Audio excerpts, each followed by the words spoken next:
2020 பிப்ரவரி 17 அன்னைக்கு கண்ணூர்ல ஒரு 1.5 வயது குழந்தைய சரண்யா அப்படின்ற ஒரு பெண் கடல்ல வீசி கொலை செய்திருக்காங்க. என்ன காரணம்னு பாத்தீங்கன்னா, தனது கள்ளக்காதலோட திருமணம் செய்து கொள்வதற்காக இந்த மாதிரியான சம்பவத்தை எழுதியிருக்காங்க. அதற்கு இப்ப தண்டனை கிடைத்திருக்கு. ஏன் இவ்வளவு காலதாமதம்?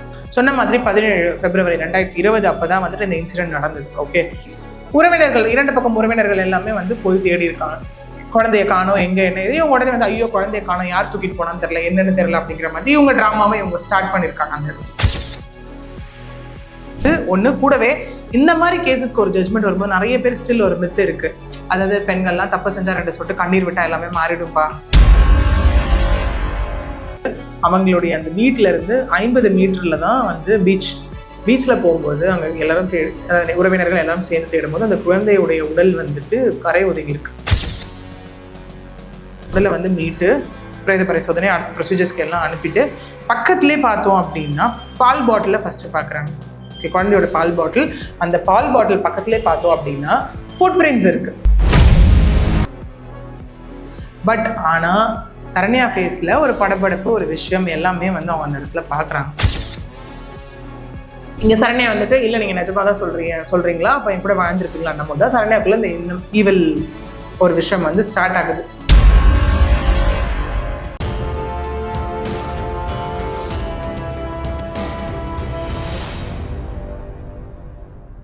யூ தமிழ் நேயர்களுக்கு வணக்கம். நான் உங்கள் பிருந்தா சங்கர். இன்று நம்மோடு சிறப்பு விருந்தினராக இணைந்திருப்பது வழக்கறிஞர் பிரியதர்ஷினி அவர்கள். வணக்கம். வணக்கம். எப்படி இருக்கீங்க? நல்லா இருக்கேன். நீங்க எப்படி இருக்கீங்க? நல்லா இருக்கேன்.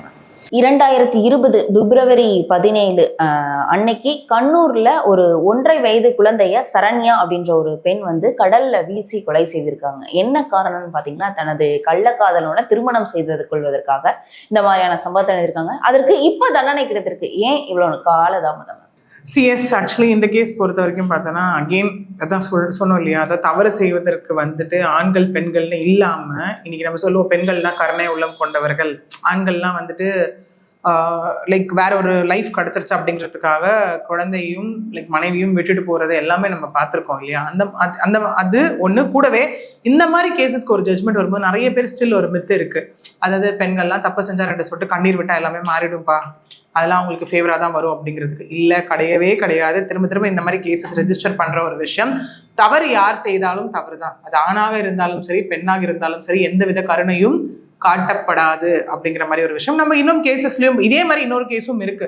அதாவது தன்னுடைய காதலனுடன் சேர்வதற்காக தன்னுடைய மொத்த குடும்பத்தையே கழுத்தறுத்து நிறுத்தி கொலை பண்ணதுக்காக டெத் பெனல்ட்டி கொடுத்த கேஸும் இருக்கு. அதை நம்ம ஆல்ரெடி பேசியிருக்கோம் நம்ம சேனல்லே. ஓகே, அந்த மாதிரி இருக்கும் போது இந்த கேஸ் பொறுத்த வரைக்கும் ஆல்ரெடி நீங்க சொன்ன மாதிரி கள்ளக்காதலனோடு சேரணும் அப்படிங்கிறதுக்காகவே குழந்தைய கொடூரமா கொலை பண்ணிட்டு, அது மட்டும் இல்லாம அந்த பழிய தன்னுடைய கணவர் பிரணவ் மீது போட்டுட்டு தப்பிக்கணும் அப்படின்னு ஒரு மாஸ்டர் பிளானும் பிஹைண்ட் த சீன் இருந்ததாகவும் இதுல இருக்கு. கிட்டத்தட்ட அது 5 வருடங்கள் கழித்து இப்போ நமக்கு 22/1/2026 நமக்கு இப்போ ஜட்மெண்ட் வந்திருக்கு. என்ன ஜட்மெண்ட் வந்திருக்கு அப்படின்னா, life imprisonment with 1 lakh fine அப்படிங்கிற ஒரு ஜட்மெண்ட் வந்திருக்கு. அந்த கள்ளக்காதலன் இதுல விடுவிக்கப்பட்டிருக்காரு. அதாவது அக்விட்டல் கொடுக்கப்பட்டிருக்கு, இவங்களுக்கு கன்விக்ஷன் கொடுக்கப்பட்டிருக்கு. கண்டிப்பா அதாவது அந்த பையனை கொலை செய்ததற்கு தூண்டுதலாக இருந்தது அந்த கள்ளக்காதலன். ஏன் மேம் அந்த கள்ளக்காதலனுக்கு எஸ், இதுல நம்ம அகெயின் லைக் நம்ம facts and issues of the case எந்த மாதிரி இருக்கு, எதெல்லாம் கன்சிடர் பண்ணி ஜட்மெண்ட் இங்கே கொடுக்கப்பட்டது அப்படின்றத நம்ம பார்ப்போம். அதுக்கு முன்னாடி என்ன நடந்தது எக்ஸாக்ட்லி அப்படின்னு பார்த்தோம் அப்படின்னா, சொன்ன மாதிரி 17 பிப்ரவரி 2020 அப்பதான் இந்த இன்சிடென்ட் நடந்தது. ஓகே, காலையில எந்திரிச்சு அவங்க சரண்யா எந்திரிச்சு அவங்க குழந்தை, அப்போ அவங்களுக்கு 22 வயது. இப்போ பார்த்துக்கோங்க, இந்த மாதிரி நம்ம சொல்லுவோம் இல்லை, சின்ன வயது அந்த மெச்சூரிட்டி கிடையாது, அது இதுன்னு அப்பெல்லாம் கிடையவே கிடையாது. ஓகே, அப்போ 22, இப்போ 27 வயது அவங்களுக்கு. ஸோ காலையில எந்திரிச்சு தன்னுடைய குழந்தைய காணும் அப்படின்னு சொல்லி அவங்க அழுதுருக்காங்க. விடிஞ்சு விடியாமே எழுந்து அழும்போது பக்கத்துல படுத்திருந்த கணவர் பிரணவும் எழுந்து அவரும் ஐயோ பதறி போய் உறவினர்கள், இரண்டு பக்கம் உறவினர்கள் எல்லாமே போய் தேடி இருக்காங்க. குழந்தைய காணும், எங்க என்ன இதையும் உடனே ஐயோ குழந்தைய காணும், யார் தூக்கிட்டு போனான்னு தெரியல, என்னன்னு தெரியல அப்படிங்கிற மாதிரி இவங்க டிராமாவை இவங்க ஸ்டார்ட் பண்ணியிருக்காங்க. அந்த இடத்துல ஸ்டார்ட் பண்ணும்போது இந்த மாதிரி விஷயங்கள் மொத்தமா சேர்ந்து ரிலேட்டிவ்ஸ் இவங்க எல்லாம் என்ன பண்றாங்க அப்படின்னா, குழந்தைய தேட ஆரம்பிக்கும் போது அவங்களுடைய அந்த வீட்டுல இருந்து 50 மீட்டர்ல தான் பீச்ல போகும்போது அங்க எல்லாரும் உறவினர்கள் எல்லாரும் சேர்ந்து தேடும் போது அந்த குழந்தையுடைய உடல் கரை ஒதுங்கி இருக்கு அந்த இடத்துல. ஸோ எல்லாருக்கும் கரை ஒதுங்கிருக்கு, என்ன ஏது அப்படிங்கிறது ஒண்ணுமே புரியல அந்த இடத்துல. புரியாத போது என்ன ஆகுது அப்படின்னு பார்த்தோம்னா ஆல்ரெடி உறவினர்களுக்கு எல்லாருக்கும் தெரியும் பிரணவுக்கும் இவங்களுக்கும் வந்து அடிக்கடி சண்டை வரும் அப்படிங்கிற விஷயம் தெரிஞ்சு இங்க என்ன ஆகுது அப்படின்னு பார்த்தோம்னா பிரணவ் மீது வந்துட்டு சரண்யா ரிலேட்டிவ்ஸ் எல்லாம் அங்க வந்துட்டு அவங்க வந்து சந்தேகப்படுறாங்க. இங்க என்ன ஆகுது பார்த்து சரண்யா ரிலேட்டிவ்ஸ் எல்லாம் பிரணவ் ரிலேட்டிவ்ஸ் எல்லாம் சரண்யா மீது மாறி மாறி இந்த மாதிரி சந்தேகப்படுறாங்க. கடைசியில் 2 பேரும் மொத்தமாக சேர்ந்து போய் கம்ப்ளைண்ட் கொடுக்குறாங்க, போலீஸ் கம்ப்ளைண்ட் கொடுத்ததுக்கு அப்புறம் என்ன ஆகுது அப்படின்னு பார்த்தோம்னா போலீஸ் ஸ்பாட்டுக்கு வராங்க. ஸ்பாட்டுக்கு வந்து அந்த குழந்தையுடைய உடல் ஒதுங்கி இருந்தது இல்லையா, அந்த உடலை வந்து மீட்டு பிரேத பரிசோதனை அடுத்த ப்ரொசீஜர்ஸ்க்கு எல்லாம் அனுப்பிட்டு பக்கத்துலேயே பார்த்தோம் அப்படின்னா பால் பாட்டிலை ஃபர்ஸ்ட் பார்க்குறாங்க. ஓகே, குழந்தையோட பால் பாட்டில், அந்த பால் பாட்டில் பக்கத்துலேயே பார்த்தோம் அப்படின்னா ஃபுட் பிரிண்ட்ஸ் இருக்கு, ரொம்ப ஸ்ட்ராங்கான லைக் ஃபுட் பிரிண்ட்ஸ் அந்த இடத்துல இருக்கிறத வந்து அவங்களால வந்து பார்க்க முடியுது. ஸோ என்ன பண்ணுறாங்க அப்படின்னா அகைன் ஃபாரன்சிக்கோட ஒர்க் அங்கே வந்து ஸ்டார்ட் ஆகிடும். அந்த ஃபுட் பிரிண்ட்ஸ் எல்லாத்தையும் ஸ்கேன் பண்ணி ஃபாரன்சிக் டிபார்ட்மெண்ட் என்ன ஆகுது அப்படின்னா அப்புறம் அவங்க வந்துட்டு ஒரு பக்கம் ஆரம்பிக்கும் போது போலீஸ் என்ன பண்ணுவாங்க, 2 பேருமே அப்பா அம்மா 2 பேரும் அவங்க கிட்ட இருந்தா முதல் விசாரணை வந்து ஆரம்பிப்பாங்க இல்லையா. ஸோ விசாரணை அவங்க கிட்ட இருந்து ஆரம்பிக்கும் போது கேள்விகள் கேட்கும்போது இங்க என்ன ஆகுது அப்படின்னா குழந்தைக்கு எத்தனை வயசு, குழந்தைக்கு வந்து தூக்கத்தில் நடக்கிற பழக்கம் இருக்கா அப்படின்னு. ஏன்னா அந்த மாதிரி கேட்கும்போது குழந்தை ஒரு தானே நடந்து பீச்சுக்கு போய் தண்ணியில விழுந்துருச்சோ, ஏன்னா தண்ணி பக்கத்துல இருக்கணும் போது குழந்தை விழுந்துருச்சோ அப்படிங்கிற மாதிரி எல்லாம் அவங்க இன்வெஸ்டிகேஷன் வந்து ஸ்டார்ட் ஆகும்போது போலீஸ் நோட் பண்ற விஷயம் ஒன்று என்னவா இருக்கு அப்படின்னா தந்தையாகிய பிரணவ் ஃபேஸ்ல வந்து பார்த்தோம்னா குழந்தைய இழந்துட்டோம் அப்படிங்கிற ஒரு லைக் அந்த இடத்துல ஒரு சாரோ அதெல்லாம் தான் அவங்களால பார்க்க முடியுது. பட் ஆனா சரண்யா ஃபேஸ்ல ஒரு படபடப்பு ஒரு விஷயம் எல்லாமே வந்து அவங்க அந்த இடத்துல பார்க்கும்போது இங்க என்ன ஆகுது அப்படின்னு பார்த்தோம்னா உடனே போலீஸ் வந்துட்டு இதுல ஒரு டிஃபரன்ஸ் பார்க்கும்போது சரண்யா கிட்ட அடுக்கடுக்கான கேள்விகள் இங்க கேட்கும் போது சரண்யாவால் அதுக்கு பதில் சொல்ல முடியாம ஒரு கட்டத்துல அவங்க கன்ஃபெஸ் பண்ணிடுறாங்க, நான் தான் குழந்தைய கொன்னேன் அப்படின்னு சொல்லி அவங்க அந்த இடத்துல கன்ஃபெஸ் பண்றாங்க. என்னன்னு பார்த்தா அதுக்கப்புறம் ரீசன் கேட்குறாங்க, ஏன் what is the reason for killing அப்படின்னு கேட்கும் போது அவங்க அதுக்கப்புறம் ஒன்னொன்னா சொல்றாங்க. அவங்க வந்து கேரளாவில் இருக்கக்கூடிய கண்ணூர் தையல் பகுதியை சார்ந்தவங்க. அங்கிருந்து கொஞ்சம் வருஷத்துக்கு முன்னாடி இவங்க 2 பேரும் கல்யாணம் ஆகுது. கல்யாணம் ஆன நாள்ல இருந்து 2 பேருக்குள்ள பிரச்சனை. ஓகே, அதாவது சும்மா பேசினா பிரச்சனை, என்ன நடந்தா உட்காந்தா பிரச்சனைவாங்களா, அது மாதிரி ப்ராப்ளம் ஆகிட்டு இருக்கு. அப்போ இந்த பிக்சருக்குள்ள வந்தவர் தான் நிதின் யாரு அப்படின்னா பிரணவோட ஃப்ரெண்டு. ஓகே, இவர் வந்து நிதின் வந்துட்டு பிரணவ் பக்கம் வீட்டுக்கு வர ஆரம்பிக்கிறது. அதுக்கப்புறம் என்ன ஆகுது அப்படின்னு பார்த்தீங்கன்னா த்ரூ லைக் வராங்க சமாதானப்படுத்துறது, அப்புறம் through phone call conversation start ஆகும்போது இவங்க சொல்றாங்க இந்த மாதிரிலாம் இவர் வந்து என்னை ரொம்ப கொடுமைப்படுத்துறாரு, இவரோட கொடுமை என்னால் தாங்க முடியல, என்னை வந்து இவ்வளோ சண்டை வருது எங்களுக்குள்ளன்னு பேசும்போது இவங்க கொஞ்சம் கொஞ்சமாக பேசி க்ளோஸ் ஆகுறாங்க. க்ளோஸ் இன் த சென்ஸ் பேசுறது மட்டும் இல்லாமல் to an extreme of like relationship வரைக்கும், ஃபிசிக்கல் ரிலேஷன்ஷிப் வரைக்கும் அவங்களுக்குள்ள வந்து இங்கே நெருக்கம் ஏற்படுது அப்படின்னும் சொல்லப்படுது. இது எதுவுமே பிரணவுக்கு தெரியாது. பிரணவுக்கு தெரியாம அடிக்கடி இவங்க என்ன பிரணவுக்கு இது எதுவுமே தெரியாது. அடிக்கடி சரண்யா ஒரு வார்த்தையை யூஸ் பண்ணதா சொல்லப்படுது, குழந்தை மட்டும் இல்லைன்னா இவங்க சரண்யா என்ன சொல்றாங்க இங்க அப்படின்னா குழந்தைக்காக தான் என்னால அவன் கூட வாழ வேண்டியதா இருக்கு, குழந்தைக்காக தான் நான் வாழ வேண்டியதா இருக்கு, எல்லாத்தையும் நான் சகிச்சுட்டு போக வேண்டியதா இருக்குன்னு சொல்லும் போது அப்படியே பார்த்தோன்னா நிதின் சொல்ற விஷயம் என்ன அப்படின்னா இந்த குழந்தை மட்டும் இல்லை அப்படின்னா நான் அவங்க கூட வாழ்ந்திருப்பேன் அப்படின்னு சொல்லி அவர் அந்த இடத்துல சொன்னதா சொல்லப்படுது. உடனே சரண்யா அதுக்கு கேட்டதாகவும் இல்லை நீங்க நிஜமா தான் சொல்றீங்களா, இங்க சரண்யா வந்துட்டு இல்லை நீங்க நிஜமா தான் சொல்றீங்களா அப்ப என் கூட வாழ்ந்திருப்பீங்களா நம்ம தான் சரண்யாக்குள்ள இந்த ஈவல் ஒரு விஷயம் வந்து ஸ்டார்ட் ஆகுது. ஓ அப்ப குழந்தை தான் இங்க எல்லாத்துக்குமே வந்து தடையா இருக்குல்ல, ஸோ குழந்தை இல்லை அப்படின்னா அது நம்ம ஈஸியா அப்படின்னு.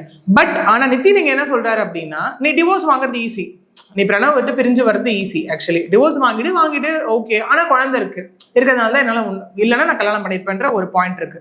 இங்க சரண்யாக்கு டிவோர்ஸ் வாங்குற கான்செப்ட் இல்ல, மைண்ட்ல வரல, குழந்தை தான் பெரிய தடங்களா இருக்கிறது அங்க பெரிய கான்செப்டாவே அந்த இடத்துல இருக்கு. ஏன்னா இன்னைக்கு எத்தனையோ மேட்ரிமோனியல் டிஸ்பியூட்ல வந்துட்டு குழந்தை இருக்குன்றத ஒரே ரீசனுக்காக சகிச்சுட்டு வாழக்கூடிய எத்தனையோ குடும்பங்கள் கணவன் மனைவியே நம்ம பாக்குறோம் இல்லையா. குழந்தை லைஃப் அதையும் தாண்டி மியூச்சுவலா குழந்தை உங்ககிட்ட இருக்கட்டும் குழந்தை எங்கிட்ட இருக்கட்டும் அப்படின்னு பேசி சால்வ் பண்ற விஷயங்களும் இந்த இடத்துல இருக்கு. சில கேசஸும் இந்த மாதிரி ரெஜிஸ்டரும் ஆயிருக்கு அந்த இடத்துல இல்லையா.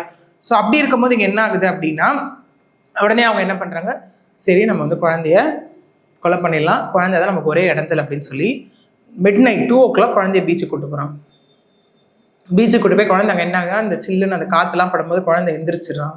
எந்திரிச்ச உடனே குழந்தைக்கு ஃபுல்லாக பால் கொடுத்துட்டு வயிறு முட்டை பால் கொடுத்துட்டு குழந்தை தெரியும் இல்லையா, அம்மா கூட விளையாடும் சிரிக்க நம்ம சொல்லலாம், அந்த பிஞ்சு முகத்தை பார்த்து கூட அவங்களுக்கு மனசு இறங்கலையான்லாம் சொல்லுவோம் இல்லையா. இவங்களுக்கு அவங்க ஃபோக்கஸ் நித்தின மேரேஜ் பண்ணணும், பிரணவ் விட்டுட்டு போகணும், அதுக்கு இந்த இடத்துல இந்த குழந்தைய காலி பண்ணணும் அப்படிங்கிறது மட்டும்தான் அவங்களுக்கு இருந்தது. அதனால அவங்க என்ன பண்றாங்க அப்படின்னா குழந்தைய கொலை பண்ணணும் அப்படின்னு சொல்லிட்டு வயிறு முட்டை குடிச்ச குழந்தைய எல்லாம் பண்ண குழந்தைய பக்கத்துலேயே வந்து கல் சுவர் இருந்திருக்காங்க. அங்கே பக்கத்துலேயே கல் சுவர் இருந்திருக்காங்க. அந்த கல் சுவரில் போட்டு குழந்தைய அடிச்சிருக்காங்க ஓங்கி ஃபர்ஸ்ட். அடிக்கும் போது அந்த குழந்தைக்கு வந்து லைக் இன்ஜுரி, ஹெட் இன்ஜுரி ஆகுது. அப்பயும் அந்த குழந்தை வந்து சாகலை. திரும்ப 2வது வாட்டி அடிச்சிருக்காங்க, அப்பயும் அந்த குழந்தை சாகலை. சரின்னு சொல்லிட்டு இது என்ன பண்ணாலும் அந்த குழந்தை சாகலையே அப்படின்னு சொல்லிட்டு அந்த குழந்தை என்ன பண்ணியிருக்காங்கன்னா தண்ணியில் முழுகி இறந்து போட்டோம் அப்படின்னு சொல்லி இதில் தூக்கி போட்டிருக்காங்க, கடலில் தூக்கி போட்டிருக்காங்க. அந்த குழந்தைய கடலில் தூக்கி போட்ட அப்புறம் ஒன்றுமே தெரியாத மாதிரி இவங்க என்ன பண்ணியிருக்காங்க அப்படின்னா திரும்ப வந்து வீட்டில் படுத்துட்டு இருக்காங்க. படுத்துட்டு தான் காலையில் அரௌண்ட் ஒரு ஏர்லி மார்னிங் விடிகிற டைம் எழுந்து தான் ஒன்றுமே தெரியாத மாதிரி இந்த சவுண்டு அது இது எல்லாமே போட்டிருக்காங்க. இன்னொன்று அதுக்கப்புறம் தான் போலீஸாரும் என்ன நோட் பண்ணியிருக்காங்க அப்படின்னா அவங்க சாரியில் பார்த்தா ஃபுல்லாக கடல் மண். இது எல்லாமே தான் ஃபாரன்சிக் டிபார்ட்மெண்ட்டுக்கு அனுப்பி இது வந்து எவிடன்ஸாக இந்த இடத்துல வந்து கேதர் பண்ணி தான் இந்த 5 years இந்த கேஸ் கோர்ட்டில் நடந்திருக்கு. ஏன்னா ஃபாரன்சிக் அனுப்பி அந்த ரிப்போர்ட் வர்றது. ஏன்னா சரி இப்போ கோர்ட்ல வந்து பார்த்தோம் அப்படின்னா இப்ப அவங்களே ஒத்துக்கிட்டாங்களா மேம்? ஒத்துக்கிட்டு அவங்களுக்கு தண்டனை கொடுக்கறதுக்காண்டி இந்த 5 வருஷம் ஏன் இவ்வளவு காலதாமதம்? இங்க வந்து பார்த்தோம் அப்படின்னா ஒரு கேஸ்க்கு ஜட்ஜ்மெண்ட் கொடுக்கறதுனா எவிடன்சஸ் வந்து நிறைய நமக்கு உள்ள கேட்டகரிஸ் ஆஃப் எவிடன்சஸ் இருக்கு அந்த இடத்துல. அப்படி பார்க்கும்போது கன்ஃபெஷன் ஸ்டேட்மெண்ட் ஒன்று. ஓகே, அந்த கன்ஃபெஷன் ஸ்டேட்மெண்ட்டை ப்ரூவ் பண்ற மாதிரி இந்த இடத்துல அந்த எவிடன்சஸ் நமக்கு சப்போர்ட்டிவ் எவிடன்சஸ் வேணும் இல்லையா? கொராபரேட்டிவ் எவிடன்ஸ் நம்ம சொல்லுவோம், சப்போர்ட்டிவ் எவிடன்ஸ், அதாவது டிஜிட்டல் எவிடன்ஸ் அந்த இடத்துல இருக்கணும், டாக்குமெண்ட்ரி எவிடன்ஸ், இந்த மாதிரி வந்து ஐ விட்னஸ், இந்த மாதிரி தென் மெடிக்கல் ரிப்போர்ட், இது எல்லாமே இருக்கு. ஒரு பக்கம் ஃபாரன்சிக்கு அனுப்பியிருக்காங்க, ஒரு பக்கம் அந்த குழந்தையோட மெடிக்கல் ரிப்போர்ட். ஓகே, பிளஸ் கணவர்கிட்ட விசாரணை. ஓகே, கூடவே வந்து என்ன ஆகுது அப்படின்னு பார்த்தோம்னா இந்த நிதினையும் வந்து அரெஸ்ட் பண்றாங்க. இவங்களை அரெஸ்ட் பண்ணி ஒரு 9 நாளைக்குள்ள இந்த இடத்துல என்ன பண்றாங்க அப்படின்னா நிதினையும் இந்த இடத்துல வந்து அரெஸ்ட் பண்றாங்க. அரெஸ்ட் பண்ணி போலீஸார் ஃபர்ஸ்ட் என்ன பண்றாங்க அப்படின்னு பார்த்தோம்னா இந்த இடத்துல செக்ஷன் 302 மர்டர் போடுறாங்க. ஓகே, மர்டர் கூடவே என்ன ஆகுது அப்படின்னு பார்த்தோம்னா 2 செக்ஷன் வந்து இதுல வந்து இது ஆகல, விச் மீன்ஸ் அட்ராக்ட் ஆகல நிதினுக்கு. 320 மர்டர் அது வந்து common, it's a known section. Okay, கூடவே 120B and 109 ஆஃப் ஐபிசி. அப்போ நமக்கு ஐபிசி இப்போதான் வந்து பிஎன்எஸ் நமக்கு சேஞ்ச் ஆச்சு இல்லையா? ஸோ 120B வந்து கிரிமினல் கான்ஸ்பைரசி, 109 வந்து அபேட்மெண்ட். அபேட்மெண்ட்னா ஒரு செயலை வந்து செய்ய தூண்டுறது, கான்ஸ்பைரசினா கூட்டாக சேர்ந்து ஒரு செயலை செய்து முடித்தல் அப்படின்னு. இதுல என்ன ஆகுது அப்படின்னு பார்த்தோம்னா அதாவது இங்க எங்கன்னா அடிஷனல் செஷன் கோர்ட்ல தான் இது வந்து வருது. ஓகே, வரும்போது இங்க என்ன ஆகுது அப்படின்னு பார்த்தோம்னா இதுல இன்னொன்னும் இருக்கும் எல்லாருக்குமே. ஏன் வந்து டெத் பெனால்ட்டி கொடுக்காம ஏன் லைஃப் இம்ப்ரிசன்மெண்ட் கொடுத்துருக்காங்க அப்படின்னு சொல்லி. ஓகே, ஏன்னா லைஃப் இம்ப்ரிசன்மெண்ட் கொடுத்துட்டாங்க. டெத் பெனால்ட்டிக்கு என்ன ரீசன் அங்கே ஸ்டேட் அவுட் பண்ணுது அப்படின்னா இது ரேரஸ்ட் ஆஃப் ரேர் கேட்டகரியில வரல அப்படின்ற என்ன நமக்கு தெரியும். Death penalty still debatable concept. அது ரேரஸ்ட் ஆஃப் ரேர் கேஸ்க்கு கொடுக்கப்படுற ஒரு பனிஷ்மெண்ட். மர்டர் அப்படின்னாலே ஒன்று லைஃப் இம்ப்ரிசன்மெண்ட், இல்லைன்னா to an extent of death penalty. அதுதான் வந்து இந்த செக்ஷன் வந்து சொல்லக்கூடிய ஒன்று. ஓகே, கூடவே இதில் பார்த்தோம் அப்படின்னா சயின்டிஃபிக் அண்ட் சர்கம்ஸ்டான்ஷியல் எவிடன்ஸை பேஸ் பண்ணி தான் இந்த ஜட்மெண்ட் வந்து இங்கே கொடுக்கப்பட்டது. அதாவது அந்த குழந்தை இதை கலெக்ட் பண்ணுது, குழந்தைய தூக்கி சீல போட்டது, அந்த குழந்தை சஃபகேட் ஆகி மூச்சு திணறி சோக் ஆகி அந்த குழந்தை வந்து அங்கே இறந்து போயிருக்கு அப்படிங்கிற ஒரு விஷயமும் இந்த இடத்துல வந்துட்டு இருக்கு. ஓகே, கூடவே இங்க என்ன ஆச்சுன்னா நிதின் ஏன் விடுவிக்கப்பட்டார் அப்படின்னா அவருக்கு அகெயின்ஸ்டான சார்ஜஸ் ப்ரூவ் பண்ணப்படல. அவர் என்ன சொன்னார் இந்த இடத்துல, குழந்தை மட்டும் இல்லை நான் உனக்கு கல்யாணம் பண்ணிக்கிறேன், டிவோர்ஸ் வாங்கினார். எங்கேயுமே நீ குழந்தைய கொன்னுட்டு வா நான் உனக்கு கல்யாணம் பண்ணிக்கிறேன்னு சொல்லல. அப்படி ஒரு வேலை அவங்களுக்குள்ள டிஸ்கஷன் நடந்து அது வந்து ஏன்னா இங்க ஃபீல்ட்ல இருந்தா மட்டும் தான் கிரிமினல் கான்ஸ்பைரசி விஷயங்கள் எதுவுமே அந்த சரண்யான்ற பொண்ணு சொல்லல. அந்த மாதிரி விஷயமே அங்கே நடக்கலன்றது தான் விஷயம். ஓகே, ஏன்னா அவங்களும் வந்து நான் கொன்னேன் இந்த மாதிரி அவர் எனக்கு சொன்னாருன்றது அவங்க சொன்னது. பிளஸ் போலீஸ் வந்து ஃபர்தர் இன்வெஸ்டிகேஷன்ஸ் மேபி இங்கே த்ரூ ஃபோன் பேசிட்டு அந்த அது எல்லாமே வந்து கூட அகைன் பார்த்தோன்னா இதில் இன்வால்வ் பண்ணியிருப்பாங்க. ஓகே, அப்படி இருக்கும் போது இங்கே வந்துட்டு அவர் எந்த விதத்துலையும் நீங்கள் நிறைய அந்த மாதிரியும் இருக்கு இல்லையா, நீ வந்து சேர்ந்து போட்டது எல்லாமே.